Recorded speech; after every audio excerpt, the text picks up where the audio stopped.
Setiap bangsa memiliki jati diri yang membedakannya dari bangsa lain. Jati diri itu dikenal sebagai identitas nasional. Identitas nasional tidak hanya hadir melalui bendera, bahasa, lambang negara, atau lagu kebangsaan. Identitas juga hidup dalam sejarah, kebudayaan, tradisi, arsitektur, dan cara masyarakat memaknai ruang kehidupannya. Indonesia terbentuk dari keberagaman suku, bahasa, tradisi, lingkungan, dan pengalaman sejarah. Kebudayaan daerah tidak berdiri terpisah dari identitas nasional. Setiap warisan lokal menjadi bagian dari kekayaan bersama yang membentuk karakter bangsa Indonesia.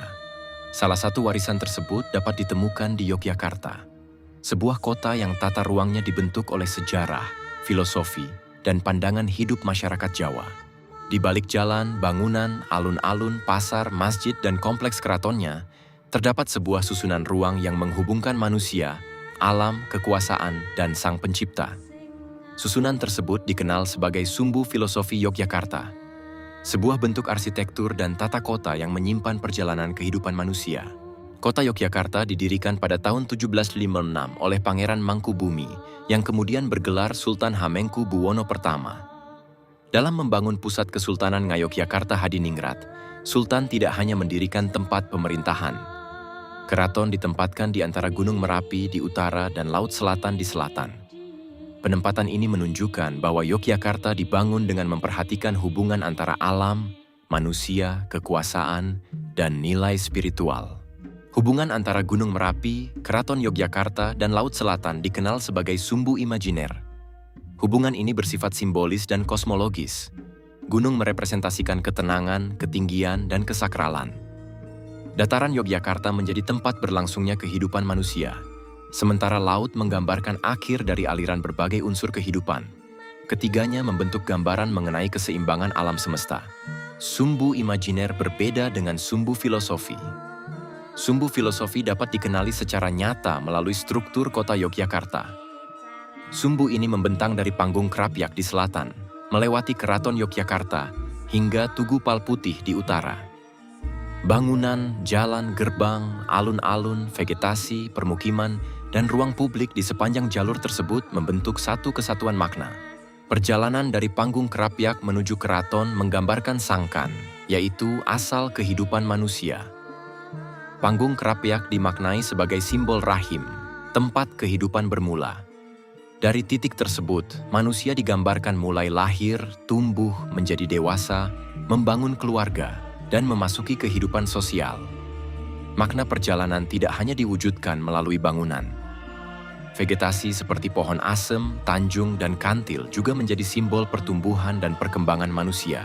Keraton berada di tengah sebagai pusat kehidupan manusia di dunia. Keraton bukan hanya pusat pemerintahan. Tempat ini juga menjadi simbol keseimbangan antara cipta, rasa, dan karsa. Disinilah manusia menjalankan tanggung jawab, menghadapi ujian, membentuk hubungan sosial, dan belajar mengendalikan dirinya. Perjalanan dari Tugu Palputih menuju keraton menggambarkan paran, yaitu tujuan akhir kehidupan manusia. Margo Utomo dimaknai sebagai jalan menuju keutamaan. Margo Mulyo menjadi jalan menuju kemuliaan. Sementara Pangurakan menggambarkan proses melepaskan hawa nafsu dan keterikatan terhadap kehidupan duniawi. Perjalanan tersebut mengajarkan bahwa manusia harus mengolah dirinya sebelum kembali kepada Sang Pencipta. Inilah makna Sangkan Paraning Dumadi, yaitu kesadaran mengenai asal dan tujuan kehidupan. Tata ruang Yogyakarta juga menerapkan konsep catur gatra tunggal. Keraton menjadi pusat pemerintahan. Alun-alun menjadi ruang pertemuan masyarakat. Masjid menjadi pusat kehidupan spiritual. Pasar menjadi pusat kegiatan ekonomi. Keempat unsur tersebut memperlihatkan bahwa arsitektur tidak hanya menghasilkan bangunan. Arsitektur juga membentuk hubungan antara pemerintahan, masyarakat, agama, dan perekonomian. Sumbu Filosofi Yogyakarta menjadi bagian dari identitas nasional karena lahir dari sejarah, pengetahuan lokal, kebudayaan, arsitektur, dan watak masyarakat Indonesia. Warisan ini memperlihatkan kemampuan masyarakat dalam mempertemukan budaya Jawa, kepercayaan lokal, tradisi Hindu dan Buddha, ajaran Islam, serta pengaruh budaya lainnya. Berbagai unsur tersebut tidak menghilangkan karakter lokal. Sebaliknya, keberagaman itu diolah menjadi satu kesatuan yang khas. Pada tahun 2023, Sumbu Kosmologis Yogyakarta dan penanda bersejarahnya ditetapkan sebagai warisan dunia UNESCO.